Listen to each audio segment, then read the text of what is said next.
শনিবার জগন্নাথ দেবের স্নানযাত্রা।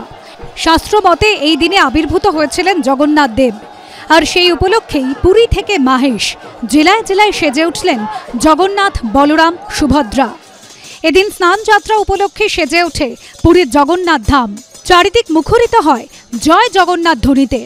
এই বিশেষ দিনে পুরীর জগন্নাথ মন্দিরে সকাল থেকেই শুরু হয় ভক্তদের সমাগম। हर साल हम लोग यहाँ जगन्नाथ के जो देव स्नान पूर्णिमा में आते हैं। यहाँ ये जो जगन्नाथ, बलदेव, सुभद्रा और सुदर्शन की 108 घड़ा से स्नान होते हैं देव स्नान पूर्णिमा में। ये जगन्नाथ जी का मानवीय लीला होता है, जैसे भगवान खाते हैं, भगवान सोते हैं, भगवान इस तरह से नहाते हैं। তবে শুধু পুরী নয়, হুগলির মাহেশেও এদিন জগন্নাথ দেবের স্নানযাত্রা উপলক্ষে বিশেষ আয়োজন করা হয়। এবার 628 বছরে পদার্পণ করল তাদের স্নানযাত্রা। শনিবার সকালে মন্দির থেকে 3টি বিগ্রহকে পহণ্ডি করে নিয়ে আসা হয় স্নান মঞ্চে। নিমে দাঁতন দিয়ে দাঁত পরিষ্কার করার পর 3টি বিগ্রহকে পঞ্চগব্য দিয়ে শুদ্ধ করা হয়। তারপর পঞ্চামৃত দিয়ে অভিষেক করে দুধ জলে স্নান করানো হয়। পঞ্চগব্য, গোলাপ জল, বিভিন্ন জিনিস দিয়ে অভিষেক করানো হয় এবং তারপরে গঙ্গা জল এবং দুধ দিয়ে এই মুহূর্তে চলছে এই স্নান পর্ব। এদিন স্নানের পর গজবেশে সাজানো হয় জগন্নাথ, বলরাম, সুভদ্রাকে। সামনে দেওয়া হয় লাড্ডু ভোগও।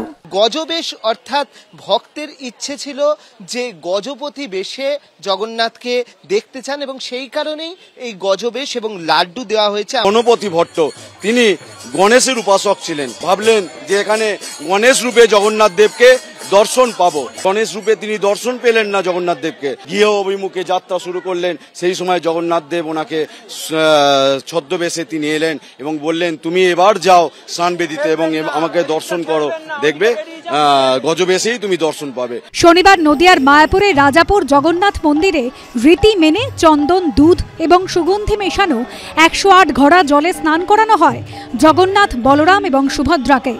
আর সেই দৃশ্যের সাক্ষী থাকতেই দূর দূরান্ত থেকে মানুষ এসে ভিড় জমায় স্নান মঞ্চের সামনে। অর্ণব মুখোপাধ্যায় ও প্রদ্যোৎ সরকারের রিপোর্ট, এবিপি আনন্দ।